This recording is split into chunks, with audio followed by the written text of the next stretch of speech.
Hey, welcome back. This is Jeff Byers, Anyone50, and this is Module 4 Update on Substance Painter. So I'm going to go ahead and pop my new model in here, the weapon, and there's a couple things I want to take you through that is a little different than the crate. I know that I've got the crate videos in the module. I don't need to go through everything. I just feel like I need to go through the baking process and give you kind of a heads up on what to look for. There are some issues that I've noticed, so I'm going to go ahead, and that's what this update is for.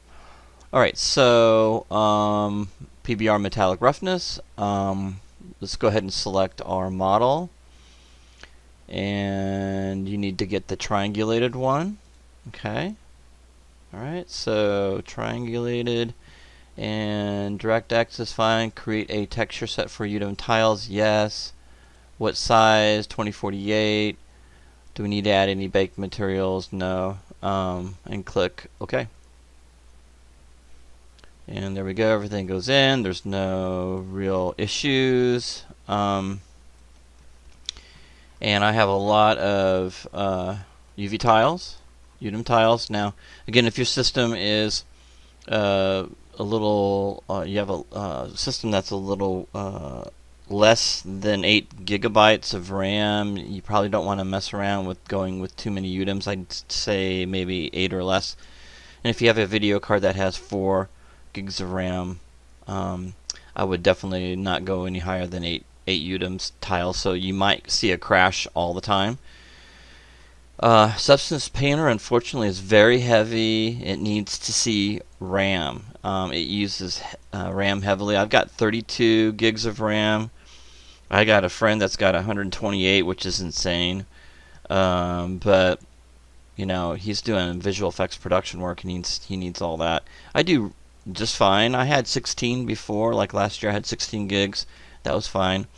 And the year before that I had 8. So you can do fine with 8 gigs of RAM, but your video card RAM is the problem, because with Substance Painter it uses basically all your VRAM, which is from your video card. So just remember that. So if you are crashing all the time, it's because number one, your resolution is too high. If you're doing 4096 by 4096, it'll probably crash all the time, especially when you have a lot of Udemy tiles.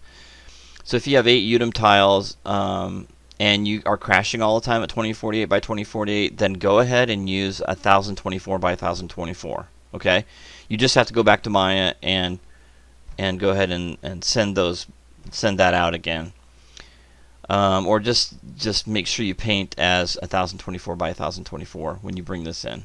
Okay, so it's pretty simple. If you're crashing all the time, it's because of your VRAM. Now notice these sharp edges. Okay, just take note that these are sharp edges, right? You can see that.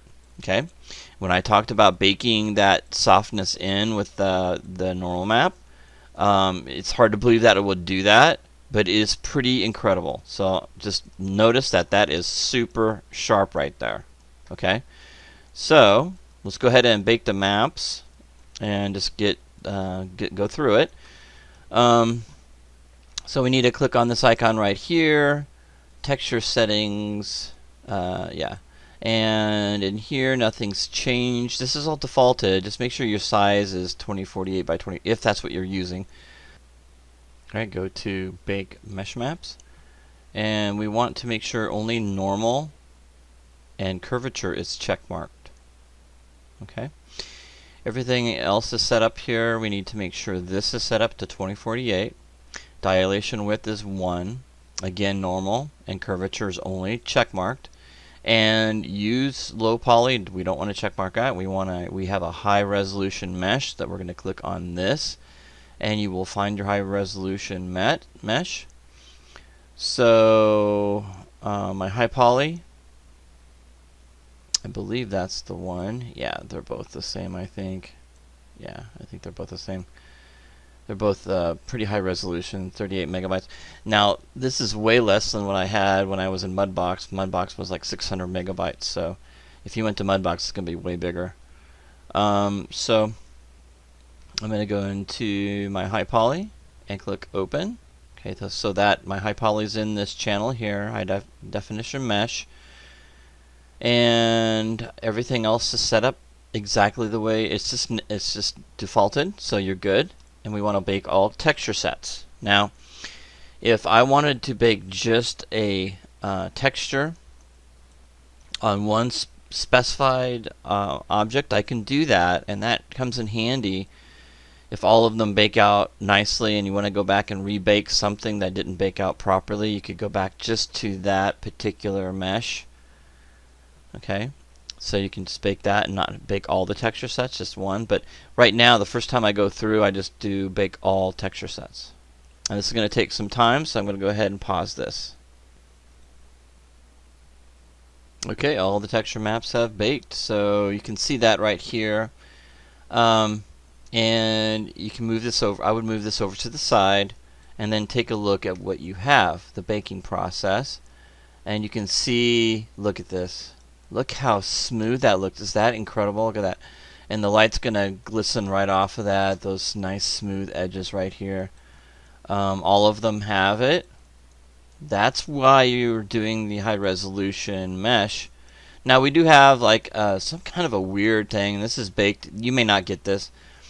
That's something that you can ignore unless it's really big. Okay. Texturing will kind of hide that. It's nothing. I'm not exactly sure where it's coming from. I've already done some problem solving on that, and it's okay. I like that. I'll let that go. Actually, it works out really to my favor. It's kind of a happy. It's one of those things that you're like, At first you're like, oh, I gotta get rid of it. But the thing is, once you put a texture on it, you can't see it, or it just acts like it just looks like there's a scratch on it. So that works out just fine. Don't worry about little things like that unless it's really, really noticeable, even after your texture. So don't get too crazy about that kind of stuff. The things I don't like is this, and this is something that this is why I made this video for you guys, is to be able to tell you to work your way through this part. Now that's why I ask you guys to the underneath geometry of this object, you have to turn off the normal map. Now, or you can bake the normal map by itself. You can rebake that particular normal map so you don't get what's called a shadow. It's a shadow normal map. It's basically baked and push a shadow across. Like I said, it bakes rays, and so that's what you see, that like looks like a shadow. And it does it for everywhere. This piece right here especially. It's when two pieces are separate from each other and it doesn't know what to do. It's bouncing the rays around. Remember we talked about you can't have holes in your geometry, otherwise it bounces around and causes errors. So that's what I was talking about. That's exactly why we want to make sure that we don't have any gaps like this. But we did, and it's because I wanted those, because it adds so much more to that interest to this weapon. Okay, so if you don't have it pushed away from the model, you'll never have issues with like this, because I don't think there is much of one right here. I think there's a little bit of one, like a shadow, just a teeny little bit right here. It's not as noticeable, I don't think. So what do we do with that? Okay, well, we have to take away the normal map from that particular texture set. Okay, so here's my texture set list. Let's find out where that is. Oh, I just happen to know where it is because I put it on the very end of my tiling, so I know that's where it is. So what I'm going to do is I'm going to select this one, okay, select this one, and I'm just going to delete the normal map. Now watch what happens when I delete the normal map. We don't really need it for that, is that it gets rid of it. So problem solved, just like that. Now what if, but the thing is it did add hard edges right there. Well, to me, I'm okay with that. I'm not going to really worry about that too much. Now if you don't want that, and you don't want that normal map to be shown through, you could probably try to bake the map again. But the problem with trying to bake the map again is that it's going to shoot rays against this object again and cause that issue. So I think just turning that off fixes the issue, and we won't have any more issues with that. So I'm okay with that. I'm not going to grade off on that. The other way would be to actually take the high poly without all this extra stuff on it, and just with this piece right here by itself, and bake that by itself. Now the problem with that is that if you have a system that doesn't use UDIM tiles, you know, I'm not sure if Unity allows you to use UDIM tiles or not, but let's say you cannot separate those two, because you need to have it as one piece in game. Okay, so unfortunately that won't work either. So anyway, if it supports UDIM tiles, you can separate them out, but if you don't, then you're kind of stuck with that little harsh edge right there, which is fine. I don't have an issue with that. And texturing usually covers most of that stuff anyway. Alright, so off to texturing now. You can watch the UV maps. I've gotten where I needed to go, and you need to probably do it to this side over here. We might have some issues on that too, and I believe this one is UDIM tile 2016, maybe not. Let me see, which one is it here. Yeah, that's it. So I have to take it off on that one too as well. Okay, so when I do that, and notice that the normal maps work great on here. Look at that. That looks fantastic. I mean, it looks just like what I did in Maya. It's amazing. It really is pretty amazing. Okay, pretty cool stuff. Everything turned out really good. The edges look great. Okay. Alright, cool. Alright, so have fun texturing. You can watch the UV crates at this point forward videos. I just needed to go through this update and make sure you guys know how to how to problem solve that little area out there. Alright, so good luck. Have fun with texturing. This is all you. I would look at references, make sure that your gun looks good. Let me show you mine real quick, the end result for mine. And again, you know, in fact, I'm not going to show you until after, at the very end, and later on this week, because I really want you guys to do your own thing with texturing.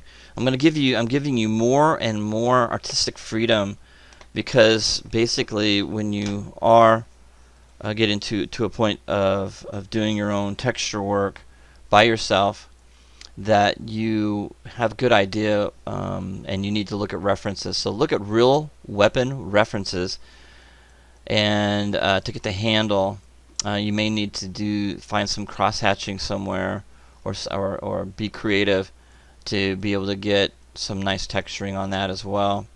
Again, you know, use Substance Share. And look for smart materials, because smart materials work with the curvature map. So you need to find some painted materials and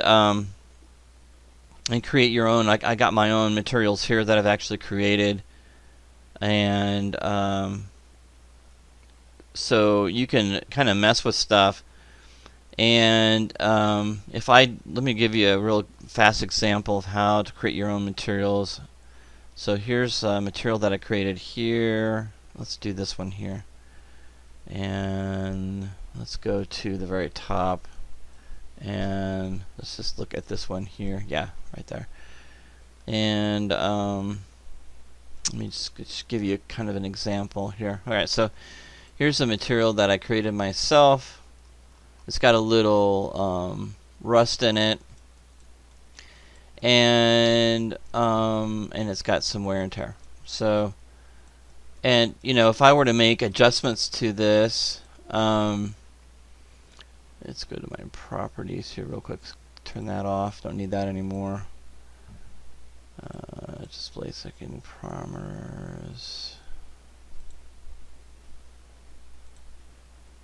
Here we go. Let's open that up. Okay. So I've got all these things that I can mess with, okay? So I can mess with scale and all that stuff if I want to. So there are things that I can do to this and change it and make it the way I want it. You know, change the color if I want to change the color. And let's just say I really like a certain, let's say, make it more of a blue, really dark blue. Okay. Let's say I get it tweaked out to something different. So what you do is you can close that,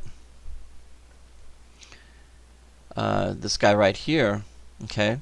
And once you get it the way you want to, you're going to rename it.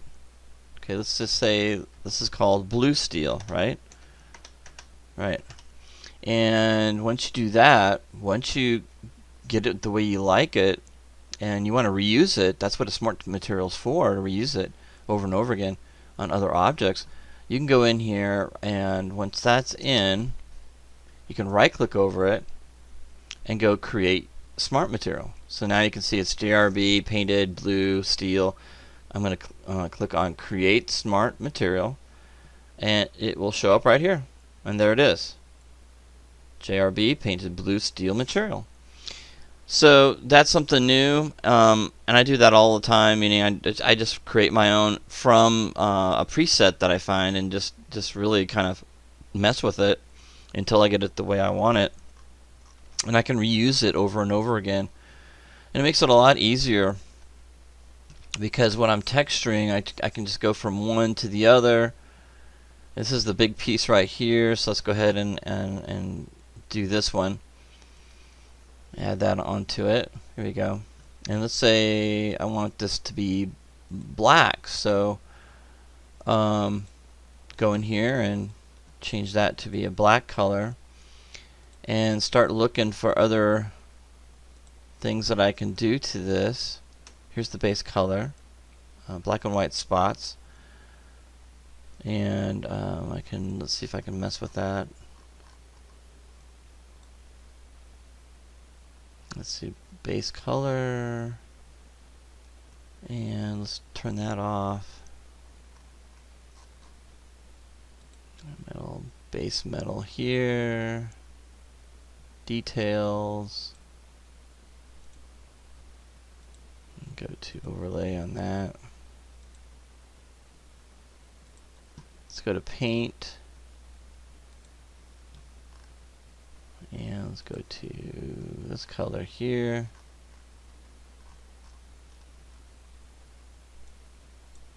Change that a minute. Filter.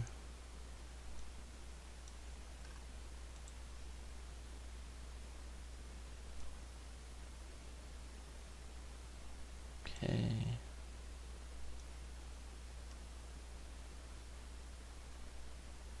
Texture.